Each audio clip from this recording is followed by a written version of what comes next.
Hello my YouTube friends, welcome back to my exam aspire. Ancient history में हम पढ़ रहे हैं गुप्ता डायनेस्टी। इसमें आज हम करेंगे important aspects of Gupta empire. तो गुप्ता रूलर्स के बारे में हम प्रीवियस वीडियो में पढ़ चुके हैं। अब हम पढ़ेंगे इनका administration, social development, literature, religion, art, science and technology के बारे में। तो today we will discuss only administration, क्योंकि टॉपिक काफ़ी लेंथी है और यहाँ से एग्जाम में क्वेश्चन ज़रूर पूछे जाते हैं, तो इसीलिए हम इनको वन बाय वन करेंगे। तो जो भी फ्रेंड मेरे चैनल पे नए हैं और हैंड रिटन नोट्स पढ़ना चाहते हैं, जल्दी से मेरे चैनल को सब्सक्राइब करें। और अगर आपको इन हैंड रिटन नोट्स की पीडीएफ चाहिए तो आप मुझे टेलीग्राम चैनल पे भी ज्वाइन कर सकते हैं और मेरे इंस्टाग्राम चैनल को ज़रूर फॉलो करें। इनका लिंक मैं अपने डिस्क्रिप्शन बॉक्स में आपको दे दूंगी। ये नोट्स जो है मैंने 3-4 बुक्स से बनाए हैं। आपको ये एक बुक में नहीं मिलेगा, तो साथ साथ में आप इनको लिखते रहिए। तो स्टार्ट करते हैं एडमिनिस्ट्रेशन। अब गुप्ता एम्पायर का जो प्रशासन था वो कैसा था? Highly decentralize. ठीक है, कैसा था? डिसेंट्रलाइज। डिसेंट्रलाइज का मतलब क्या होता है? हर एक चीज का डिपार्टमेंट अलग था और इनके जो है अलग हेड थे। किंग वर कॉल्ड परमेश्वरा, महाधिराजा, परम बटारक। ठीक है, राजाओं को क्या कहा जाता था? परमेश्वरा, महाधिराजा एंड परम बटारक। Important officers. अब इसमें इंपॉर्टेंट ऑफिसर्स कौन थे?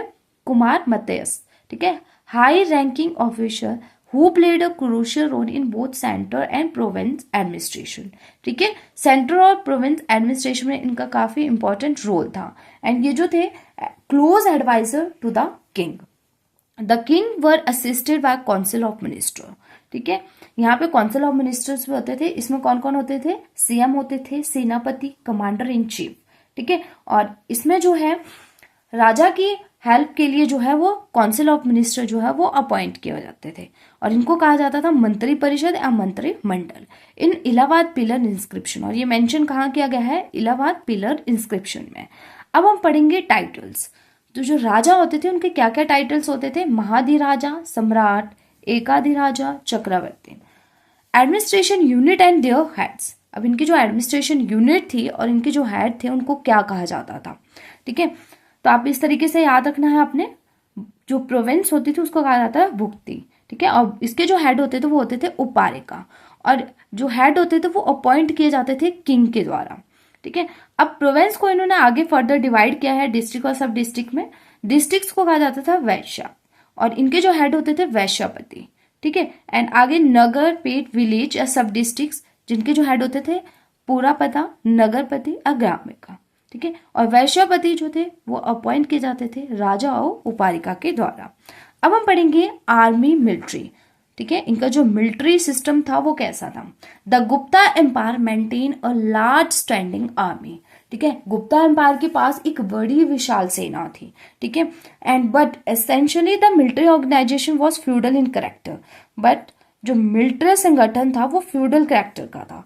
फ्यूडल का मतलब क्या होता है कि सैन्य सेवा के बदले जो है जमीन या अन्य विशेष अधिकार दिए जाते थे। ठीक है, feudalism was the political system.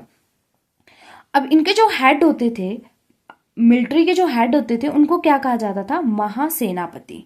ठीक है, तो यहां तक आपका क्लियर हो गया। आगे हम चलते हैं। अब सेना भत्ता, it was a form of tax. ये एक तरह का कर होता था जो किस तरह से दिया जाता था?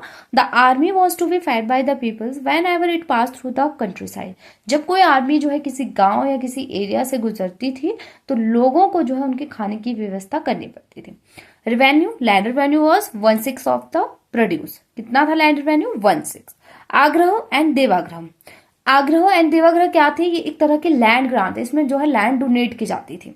तो आग्रह में जो है ब्राह्मणों को लैंड डोनेट की जाती थी एंड देवाग्रह में जो है मंदिरों को या धार्मिक उद्देश्य के लिए जो वो ग्रांट दी जाती थी। Coinage, Gupta issued the large number of gold coins which were called dinar in their inscription. Silver coins were called rupaye. Gupta period में जो है गोल्ड कॉइन और सिल्वर कॉइन जो है वो जारी किए गए थे। गोल्ड कॉइन को कहा गया है दिनार एंड सिल्वर कॉइन्स को कहा गया है रुपए का। जो क्वेश्चन भी मैंने बहुत बार एग्जाम में देखा है। नेक्स्ट है इंपॉर्टेंट ऑफिसर्स। ठीक है, तो ये हेड थे। इन हेड को जो अलग अलग डिपार्टमेंट के हेड थे उनको क्या क्या कहा जाता था वो आपने याद रखना है। ठीक है, महाप्रतिहारी, chief usher of royal palace, महल के मुख्य द्वारपाल की ये हेड थे। ठीक है, दंड पाशिका, chief officer of police department, और पुलिस डिपार्टमेंट के चीफ ऑफिसर्स थे। महाप्रजापति, chief officer of elephant corps, विनय स्थिति स्थापक, chief officer of religious affair. तो ये क्वेश्चन आपसे जो है एग्जाम में पूछ सकते हैं। नाम आपको दे देंगे कि दंड पाशिका, ठीक है, ये जो थे वो कौन से जो है डिपार्टमेंट के हेड थे, तो आपको पता होना चाहिए chief officer of police department. फिर नेक्स्ट है हमारा महासेनापति, चीफ ऑफ कैवलरी, घुड़सवार के ये चीफ थे। फिर है महादंड नायक, मिनिस्टर ऑफ जस्टिस, महासंधि विग्रहिका, फॉरेन मिनिस्टर। ठीक है, तो आज का ये टॉपिक खत्म होता है। आई होप आपको ये वीडियो पसंद आई हो, तो प्लीज मेरे चैनल को जरूर सब्सक्राइब करें, वीडियो को लाइक करें और मेरी वीडियो को ज्यादा से ज्यादा शेयर करें। साथ ही साथ बेल आइकन प्रेस करना ना भूलें, ताकि जब भी मैं नई वीडियोस अपलोड करूंगी उसकी नोटिफिकेशन सबसे पहले आप तक पहुंचेगी।